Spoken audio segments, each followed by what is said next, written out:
पानी प्रकृति का अनमोल वरदान। इसके हर बूंद में है जीवन। पानी जितना जीवन के लिए महत्वपूर्ण है, कृषि कर्म के लिए भी उतना ही आवश्यक। कई गांव में पर्याप्त बारिश होने पर भी लोगों को पानी की समस्या होती है। इसका सबसे बड़ा कारण ये है कि बारिश का पानी बह जाता है। उसे रोकने का कोई साधन गांव वालों के पास नहीं। पारंपरिक बांधकाम से पानी रोका जा सकता है, पर उसे बनाना काफी कठिन है। पानी नहीं है कोनो, 4 घंटे में पानी लेके यहाँ पर से आते हैं। 2 घाटी चढ़ के लाते हैं, लाउत वहीं थक जाते हैं। पानी को व्यवस्था हो जाएगा तो हो सकता है कि हम सींच कर सकते हैं, उससे लाभ ले सकते हैं। अब सोच सच्चाई में बदल सकती है। बस जरूरत है एकजुट होने की और कुछ नया सोचने की। वैसे ही जैसे मध्य प्रदेश बसोड़ा तहसील के गांव जुड़ा के लोगों ने सोचा और अपने इरादों को दिया फेरो सीमेंट बांध का मजबूत आधार। आइए समझते हैं जुड़ा गांव के लोगों ने फेरो सीमेंट बांध का निर्माण कैसे किया। गांव के लोगों ने cement, sand, admixture, chicken mesh, weld mesh, steel rod, jack hammer और कंक्रीट मिक्सर जैसी आसानी से मिलने वाली चीजों को इकट्ठा किया।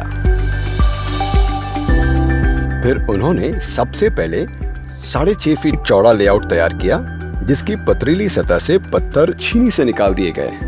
फिर उस सतह पर 6.5 फीट डायमीटर के अर्ध गोलाकार की मार्किंग की गई। सतह पर बनाई गई गोलाकार की मार्किंग पर 2 फीट गहरे गड्ढे ड्रिल किए गए और उन्हें अच्छी तरह से साफ किया गया।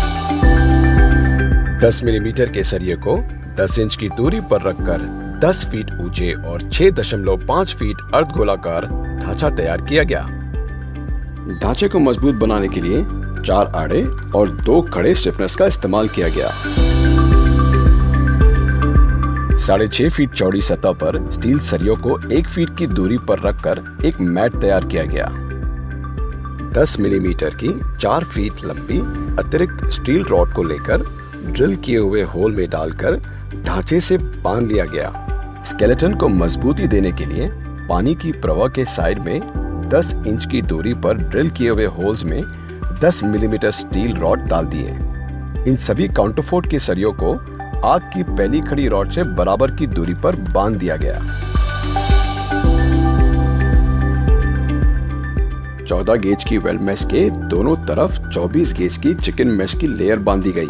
बांधने के लिए दोनों चिकन मैश की लेयर को हुक की सहायता से टाइट किया गया।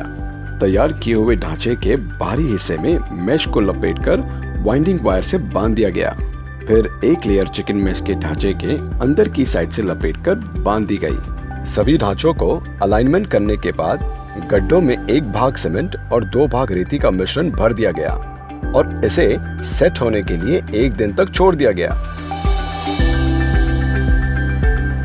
अब 1 भाग सीमेंट, 2.5 भाग रेती और 3.5 भाग एग्रीगेट्स का सीमेंट कंक्रीट मिक्स तैयार किया गया। सतह पर 1 फीट मोटी कंक्रीट परत बिछाई गई और उसे एक समान लेवल किया गया। 1 भाग सीमेंट और 3 भाग रेती लेकर उसमें एडमिक्सचर मैन्युफैक्चर रिकमेंडेशंस के अनुसार मिश्रण बनाया गया। गांव वालों ने पहले दिन पर सीमेंट मिश्रण को आग के बाहरी हिस्से पर लगा दिया। दूसरे दिन मिस्त्री ने आग के अंदर की तरफ प्लास्टर काम किया।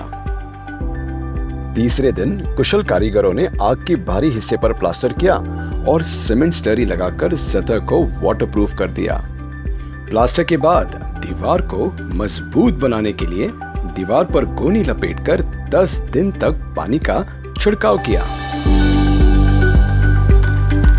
फेरो सीमेंट बांध के दोनों तरफ प्रवाह की ओर 2 फीट मोटी और 10 फीट लंबी साइड वॉल तैयार की। आर्क से सटे हुए साइड वॉल्स की ऊंचाई आर्क की ऊंचाई से कम 3 फीट ज्यादा रखी गई, ताकि पानी का पूरा बहाव उसके नीचे हो सके।